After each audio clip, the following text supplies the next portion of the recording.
Central government की budget में कुल टैक्स जो लगती है वो 5 लाख करोड़ से कम है।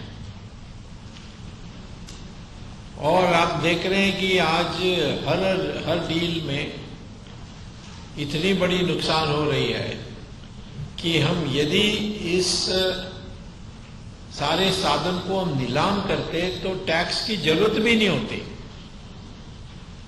सिर्फ टैक्स की नहीं होती, सब्सिडी में भी कोई समस्या नहीं होती, परियोजना बनाने में भी कोई समस्या नहीं होती। यूपीए सरकार, मैं कह सकता हूं कि आज दुनिया के सबसे भ्रष्ट सरकार है। और जितना यहां घोटाला हुआ है उससे कई यूपीए के नेतागण बहुत समृद्धशाली हो गए, अमीर हो गए। टारगेट सब प्रधानमंत्री मनमोहन सिंह को कर रहे हैं। मुझे इस पर कोई आपत्ति नहीं है, लेकिन मनमोहन सिंह को अकेला प्रधानमंत्री होने के कारण उसको टारगेट करना, ये मैं सहमत नहीं हूं। मनमोहन सिंह के ऊपर एक और बड़ी अधिकारी हैं, उनका नाम है सोनिया गांधी।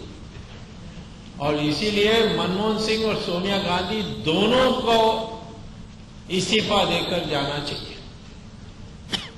सोनिया गांधी को नेशनल एडवाइजरी काउंसिल एनएसी में मंत्री पद मिली है।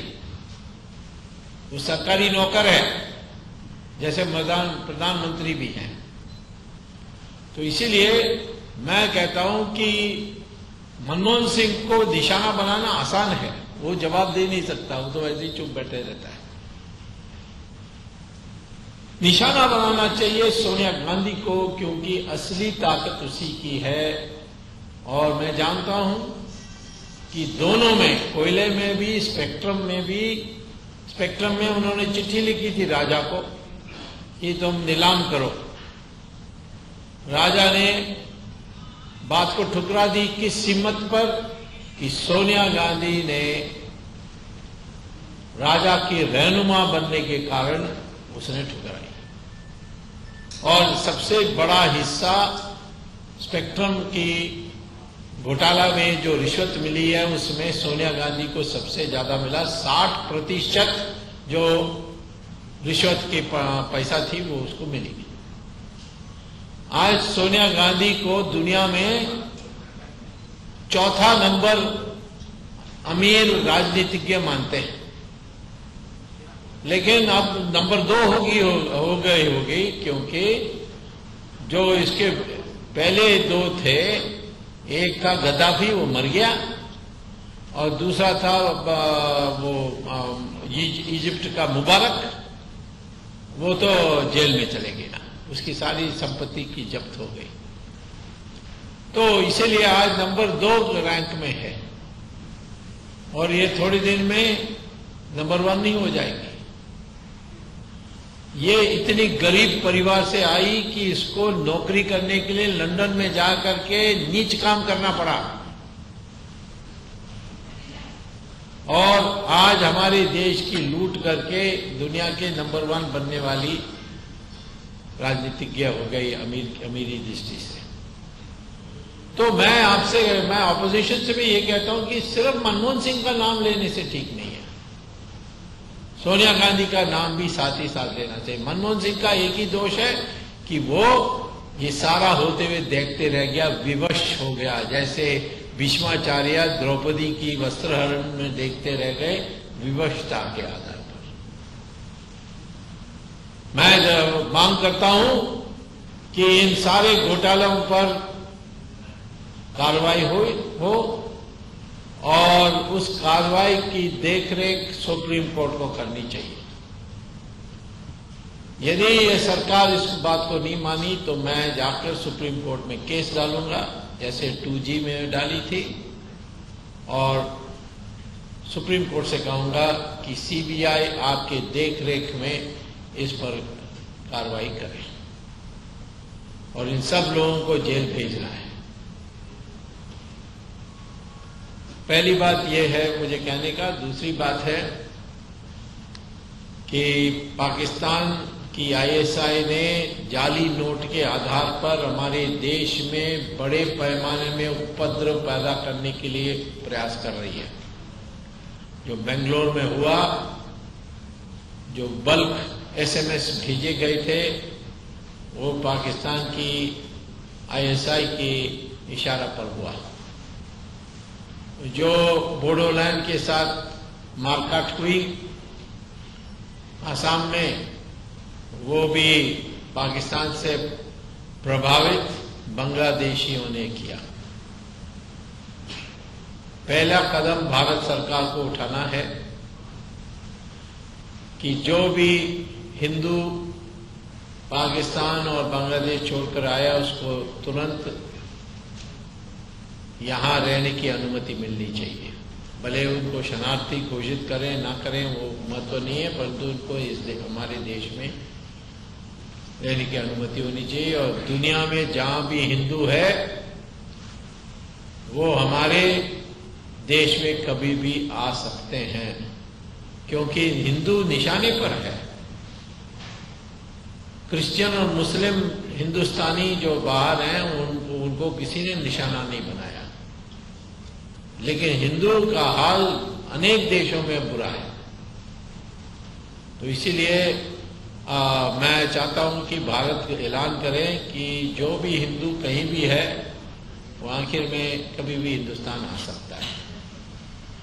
दूसरा है कि जब हमारी देश की विभाजन हुई और ब्रिटिश हाउस ऑफ पार्लियामेंट ने एक विधि पास कराई, इंडियन इंडिपेंडेंस एक्ट ऑफ 1947, जिसके आधार पर हिंदुस्तान से एक टुकड़ा निकाल करके पाकिस्तान बनाया गया। और उस समय अंग्रेजों ने कहा कि बहुत मुसलमान ऐसे हैं जो हिंदू के साथ रहने नहीं चाहते और उनकी सुरक्षा के लिए हम पाकिस्तान पैदा कर रहे हैं। जो आज पाकिस्तान और बांग्लादेश हो गई है, वो समय एक पाकिस्तान बनी थी। अब ये बनने के बाद मुसलमान, उस देश के मुसलमान हमारे देश में वापस आ गए हैं, यानी मुसलमान हिंदू के साथ रहने के लिए तैयार हो गए। पाकिस्तान का 1/3 हिस्सा, बांग्लादेश का 1/3 हिस्सा आज हिंदुस्तान में वापस आ गया है। तो हमें बांग्लादेश से कहना चाहिए अपने नागरिकों को वापस ले जाओ, वरना तुम्हारे देश के 1/3 हिस्सा जमीन हमें वापस लौटा दो। और यदि नहीं लौटाते तो हमें अपनी सेना को भेज करके 1/3 हिस्सा लेना चाहिए। उसका आसानी रास्ता होगा कि बंगाल और आसाम के बीच में जो बांग्लादेश है, उसके सिलेट से लेकर खुलना का एक लकीर खींचोगे तो उसका जो जमीन ऊपर का जमीन है वो 1/3 है। हम इसको अब बर्दाश्त नहीं कर सकते हैं। हमारे देश में बड़ा अन्याय हुआ है हिंदुओं के साथ। कश्मीर में 5 लाख हिंदुओं को भगाकर आज वो रेफ्यूजी कैंप में रह रहे हैं। बोडोलैंड में वहां हिंदू भक्त बोडो जनता के साथ अन्याय हुआ है। और हम तो कहीं भी नहीं पसंद करेंगे कि किसी के साथ हो, मुसलमान के साथ भी नरसंहार नहीं होना चाहिए, पर तो हिंदू के साथ हूं हम चुप रहे, क्योंकि राजनीतिक दृष्टि से वो लाभदायक नहीं है। ये मैं समझता हूं कि बड़ा बुरा डेवलपमेंट है, उसको ठीक करने के लिए मैंने ये कहा। अब जो सवाल आप पूछने चाहेंगे हम जवाब देने को तैयार हैं। आपने तो सीए कि ऐसा अगर होता तो ऐसा होता, जैसे दूजी में भी हुआ, जैसे इसमें भी हुआ, तो अपने से कि सीए जी ने जो बोला वही सही और उसी प्रकार से होना चाहिए था। देखिए, सीए जी की रिपोर्ट आप पढ़ोगे तो उसमें यह है कि सरकार ने जैसे कोल का ब्लॉक्स थे, माइनिंग का, उन्होंने जिस क्राइटेरिया में किसको दिया और किस दाम पर दिया, या एयरपोर्ट के लिए जो लाखों यानी हजारों एकड़ जमीन दी गई, किस दाम पर दिया, उसका दाम कितना था और किस दाम पर दिया। नीलाम होने का जो रास्ता थी, व्यवस्था थी, उसको क्यों नहीं अपनाया? ये सब तो जांच का विषय है। सीएजी ने यह नहीं कहा कि अगर ऐसा होगा तो वैसा, अगर वैसा होगा। उन्होंने कहा कि नीति बनी है कि नीलाम होनी चाहिए। आप सरकारी प्रॉपर्टी जो एक प्रकार से पब्लिक की ट्रस्ट में है, उसको आपने प्राइवेट पार्टी को कमर्शियल काम के लिए, व्यापारिक कारण से आपने दी, तो क्यों नहीं आपने मार्केट प्राइस में नहीं दिया? क्यों आपने जिनको पसंद किया उनको दिया? 2G में भी तो यही प्रॉब्लम था। आपने 2001 के स्पेक्ट्रम दाम पर चुने हुए लोगों को फर्स्ट कम फर्स्ट सर्व के नाम पर दे दी। क्यों नहीं नीलाम किया? क्यों नहीं आपने 2008 के दाम नहीं थे किया? लाइसेंस कैंसिल हो गए, नीलाम होने वाली है। अब सरकार कहती है 7 लाख करोड़ रुपए की रेवेन्यू आने वाली है, यानी सीएजी का 1.976 लाख करोड़ भी अंडर एस्टिमेट है। अब कपिल सिब्बल से पूछना चाहिए, भाई तुम जीरो कह रहे थे, क्या तुम्हारी मजबूरी थी कि तुम जीरो से आगे आप गिन नहीं सकते थे, इसीलिए आपने जीरो कहा? नहीं तो आज क्या है, वो टेलीकॉम मंत्रालय उनके पास है, वो टेलीकॉम मंत्रालय के बयान आई है कि 7 लाख करोड़ रुपए नए नीलाम से हम एक्सपेक्ट कर रहे हैं। तो मैं ये कहता हूं कि ये सीएजी रिपोर्ट आधार है। सीएजी रिपोर्ट निर्णय के मैं नहीं कह रहा हूं, मैं तो कहता हूं उसमें जो आंकड़े हैं, जो तथ्य हैं, उसको लेकर केस बनाएंगे, जैसे हमने 2G में बनाया। 2G सीएजी पर बनी है। 2G में हमने जो तथ्य और आधार है उसको लेकर के हमने कोर्ट में अपना तर्क पेश की थी। लेकिन क्या हुआ 2G में? बाद में तो न्याय तंत्र पे तो भी प्रश्न उठे। 2G के जो भी आरोपी है वो तो अभी जमीन पर छूट गए। आपकी मुझे लगता है आप बहुत साल अफ्रीका में रहे हैं। हम लोकतंत्र, मैं बता रहा हूं आपको, लोकतंत्र में है कि चार्जेस फ्रेम होने के बाद सबको बेल देना है। बेल हो गई, अब उसको छूट गए कहते हैं, तो इसके माने आपको लोकतंत्र विधि व्यवस्था पता नहीं है। तुम अफ्रीका में रहे होंगे, कई बहुत गुजराती जो आते हैं, युगांडा, ईदी अमीन के राज से आते हैं। ये आप आरोप लगा रहे हैं या आपके सामना कर रहे हैं? आप कह रहे हैं, मैं बता रहा हूं कि आपका समझ गलत है। आप जाकर दोबारा ट्रेनिंग लीजिए थोड़ा, मतलब संविधान पढ़िए, क्रिमिनल प्रोसीजर कोड पढ़िए। चार्जेस फ्रेम होने के बाद किसी को जेल में नहीं रखना है, वो बेल में है। और अब ट्रायल चल रही है, दिसंबर एंड से ये सब वापस अंदर जाएंगे।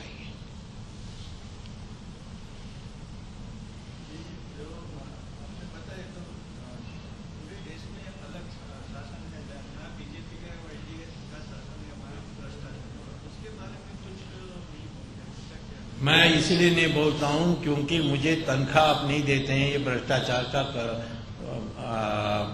यानी मुकाबला करने के लिए। कांग्रेस को कौन रोक रहा है? कांग्रेस के पास सीबीआई है, कांग्रेस के पास एनफोर्समेंट डायरेक्टरेट है, सबको तनख्वाह मिल रही है। मैं अकेला सबका करूंगा? ये तो बड़ा विचित्र है। तो सरकार मुझे दे दो, मैं कर दूंगा जहां भी मुझे आरोप मिलेगी। ये तो बड़ी, सरकार अपने ऊपर नहीं करेगी ये मैं जानता हूं, इसीलिए मैं कर रहा हूं। आप मानते हैं कि आप विपक्ष का काम कर रहे हैं, जो बीजेपी और एनडीए इसको विरोध उठाना? मैं कहा विपक्ष के काम कर रहा हूं, मैं तो देश का काम कर रहा हूं। मैं कहता हूं कि कांग्रेस अपने ऊपर केस नहीं डालेगी, इसीलिए मैं केस डाल रहा हूं। कांग्रेस को कोई नहीं रोक रहा बीजेपी पर केस डालने के लिए। स्पेक्ट्रम में जब बात चल रही थी तो वो एडवोकेट अटॉर्नी जनरल ने कहा कि स्वामी क्यों नहीं एनडीए के बारे कहते हैं। मैंने कहा तुम क्या हो, और मैं विरोध नहीं करूंगा। उन्होंने कहा पूछताछ हुई अरुण शौरी की, पूछताछ हुई जसवंत सिंह की, और क्या सीबीआई ने कहा है क्लीन चिट, ये अखबार में आया ना। तो फिर मैं कहां रोक रहा हूं? मैं देश का काम कर रहा हूं, परंतु मेरे पास कोई साधन नहीं है, मैं अकेला हूं, मेरे पास सीबीआई मुझे सौंप दो, मैं कल बीजेपी पर भी केस डाल दूंगा। आपके साथ रामदेव और अन्ना भी हो सकते हैं, अगर ये भी देश का काम करते हैं। मैं अन्ना तो हो सकते हैं, पर अन्ना टीम अन्ना नहीं हो सकती है, सब नक्सलाइट लोग हैं, मैं नहीं उनके साथ रह सकता। मैं देशभक्तों के साथ ही रह सकता हूं, और रामदेव हमारे साथ है और शुरू से है। मेरी अप्रोच दूसरा है कि आज के कानून व्यवस्था में ही हम कार्य कर सकते हैं। अन्ना के टीम का कहना है जब तक जन लोकपाल बिल नहीं बनेगी पार्लियामेंट में तब तक कुछ नहीं हो सकता। ये मैं सहमत नहीं हूं इससे। ब्लैक मनी कब वापस आ सकता है? सरकार होगी या आज की सरकार मुझसे सलाह मांगेगी, मैं कहूंगा अध्यादेश निकालो कि जो भी हिंदुस्तानी के अकाउंट्स हैं विदेशों में, इन देशों में जहां सीक्रेट बैंकिंग होती है, जैसे स्विट्जरलैंड है, केमन आइलैंड है, मकाओ है, ऐसे इन देशों में जिस भी भारतीय के अकाउंट हैं वो राष्ट्रीयकृत अकाउंट हो गए हैं, उन्हें उसकी राष्ट्रीयकरण कर रहे हैं, नेशनलाइज कर रहे हैं। और यदि कोई सिद्ध कर दे कि हम जायज रूप से विधि अनुसार बैंक अकाउंट खोली है, जो पैसा जमा की है वो भी हमारी यानी कमाई हुई तनख्वाह से है या हमारी कमाई हुई पैसे से है, उस अकाउंट को वापस कर देंगे, बाकी को नहीं करेंगे। ऐसा होगा तो कल आपको सारा काला धन मिल जाएगा। कितना मिलेगा? 70 लाख करोड़ रुपए। बजट में टैक्स कितना है? 5 लाख करोड़ रुपए। 14 साल के लिए टैक्स माफ। Yes sir. Are you a pressman? हाँ, गॉन। अब नेता लगते हैं इसलिए मैंने। Yes yes, more responsible, at least equally responsible. Yes. No, done.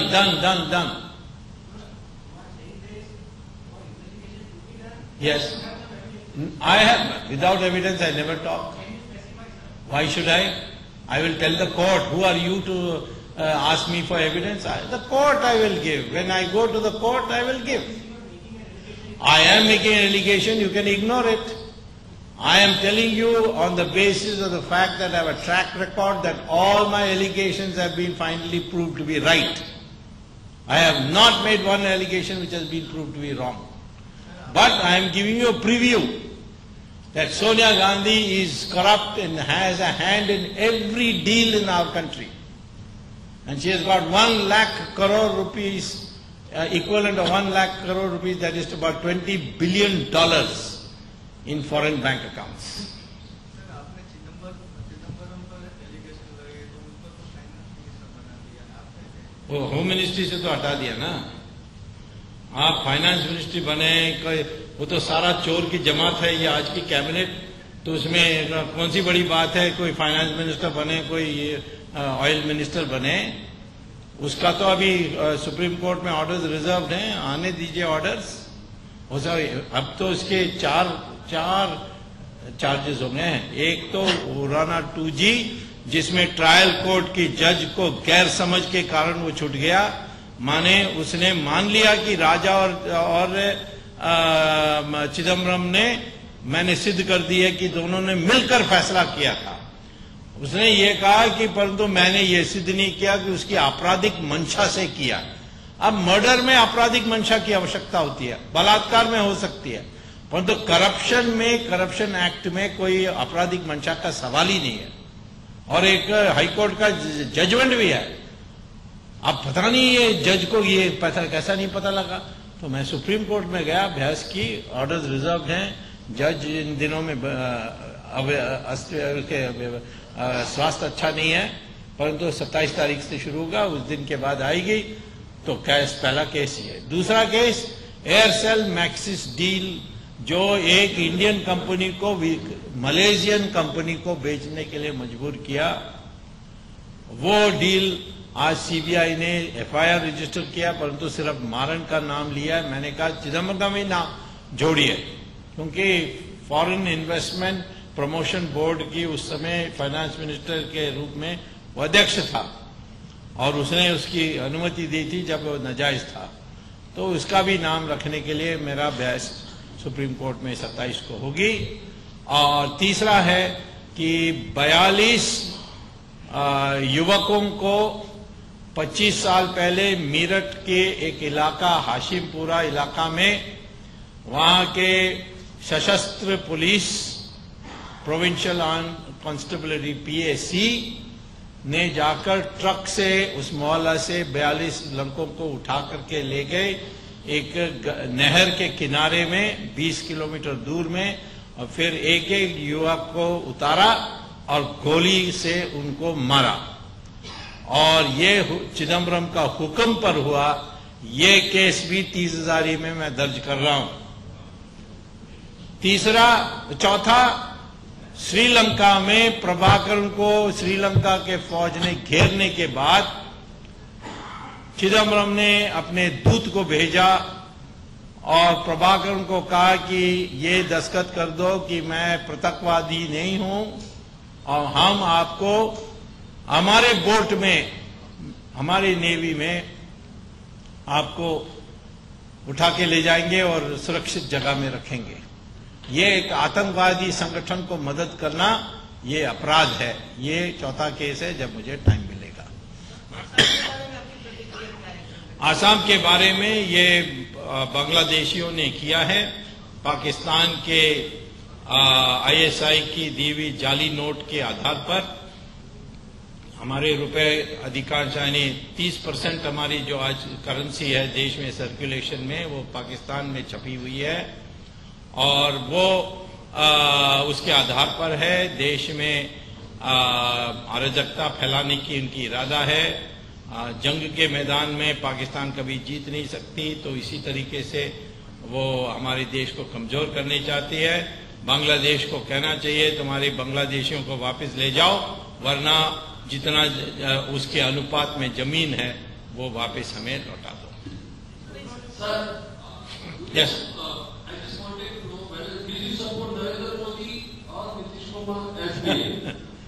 I am in the NDA. I am in the NDA.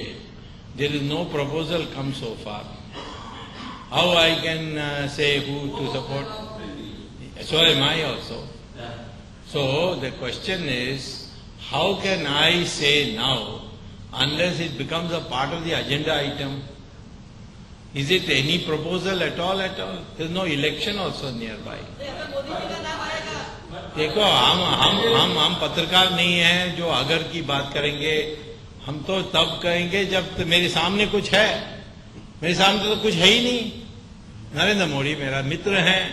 Narendra Modi के साथ बड़ा अन्याय हुआ, उनके ऊपर आरोप सब झूठे हैं और मैं कहता हूं कि उसके आरोप जो लगी हुई है वो कुछ भी नहीं है। जो आप सिखों के साथ हुई है दिल्ली में, जो मेरठ में हाशिमपुरा का नरसंहार हुआ है, इस सबको देख लीजिए, उस पर कोई नहीं बात करता है।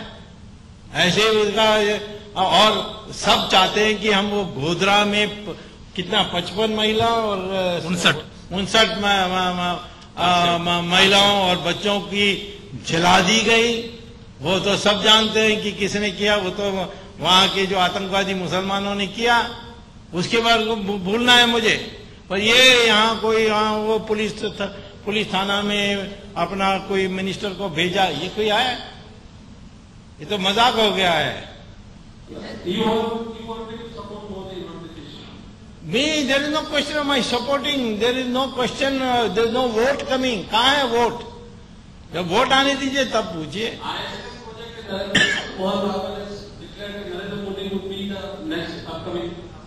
किसने कहा?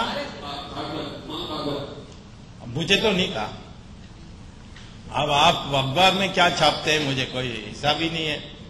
कल मुझे किसी ने, अखबार वालों ने पूछा कि आडवाणी ने कहा है कि next prime minister will be neither from BJP nor from Congress. आप अडवाणी से सहमत है? मैंने कहा मैं तो अडवाणी से हर समय सहमत होता हूं, परंतु ये तो कहा नहीं उन्होंने। उन्होंने कहा कि अनेक संभावना में ये भी एक संभावना है। तो टीवी में स्क्रॉल क्या किया, Swamy supports Advani, the next prime minister should not be from BJP. It is growing every day. It is, अभी इंडिया टुडे का पोल देख लो, जो अखबार, जो मैगजीन हमारे पक्ष में नहीं है, वो भी कहता है हम आगे हैं।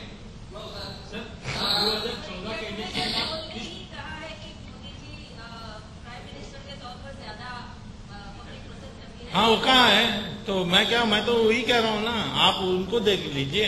वो इंडिया टुडे के पोल में मोदी आगे हैं, उसमें से प्राइम मिनिस्टर बन सकते हैं तो बहुत अच्छा, परंतु प्राइम मिनिस्टर तो जिसके पास ज्यादा एमपीज हैं वो बनेंगे, इंडिया टुडे के आधार पर नहीं बनेंगे।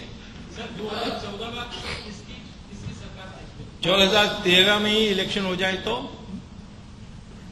किसकी सरकार आएगी? सरकार तो एनडीए की आ रही है, उसमें कोई मुझे दो इसका आधार क्या है?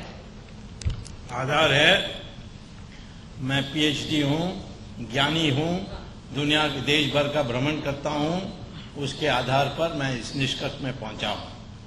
मैं सिर्फ सूरत में नहीं रहता हूं।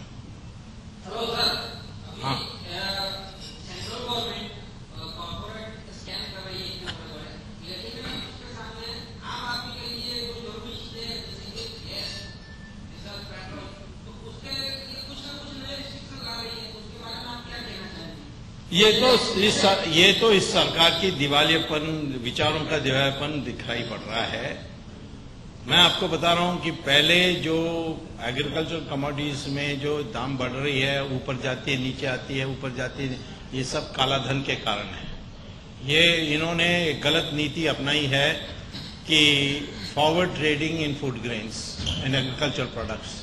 तो ये थोक बाजार में जाकर काला धन दे करके ले लेते हैं और कोल्ड स्टोरेज में रख देते हैं और आर्टिफिशियल शॉर्टेज पैदा करके दाम बढ़ जाती है, फिर वो बेचते हैं। यही वो पार्टिसिपेटरी नोट्स के जरिए वो स्टॉक मार्केट में भी कर रहे हैं, उनको ऊपर नीचे।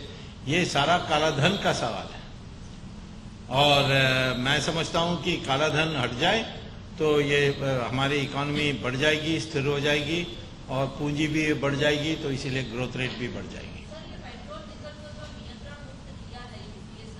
हाँ, नहीं, मैं कहता हूं उसमें नियंत्रण मुक्त करने में कोई इतराज नहीं है। टैक्सेस को कम करो। आज जो आपका पेट्रोल का दाम क्या है, 70 है, 72 या 2072, उसमें टैक्स कितना है? 40। कुछ गुजरात अकेला करेंगे तो फिर उसके लोग सोचेंगे कि जब सरकार से केंद्र करने के लिए तैयार नहीं है तो ये गुजरात के ऊपर क्यों आप बोझा डाल रहे हैं? गुजरात को भी एक साथ सब करें। मैं कहता हूं कि सेंट्रल कर दें तो गुजरात भी कर देगा। कितना दिया है? 2 रुपया, वो तो आपको आंख पोंछने के लिए दिया है। ये कोई मैं 2 रुपया से आप संतुष्ट हो जाएंगे तो मैं नरेंद्र मोदी को कहता हूं 2 रुपया कम कर दो। वो मैं नहीं जानता, मैं पता करता हूं, परंतु मैं आपको यही कहता हूं कि ये उसको जो फ्री मार्केट कर दिया है वो भी किया नहीं है, वो आपको ऐसे गुमराह करने के लिए बोल रहे हैं। ये ऑयल कंपनी सरकार के हाथ में है और किसी सरकारी ऑफिसर को हिम्मत है यदि सरकार कहे कि दाम मत बढ़ाओ, हाँ, तो इसीलिए वो ऐसे ही बोल देते हैं। Yes sir.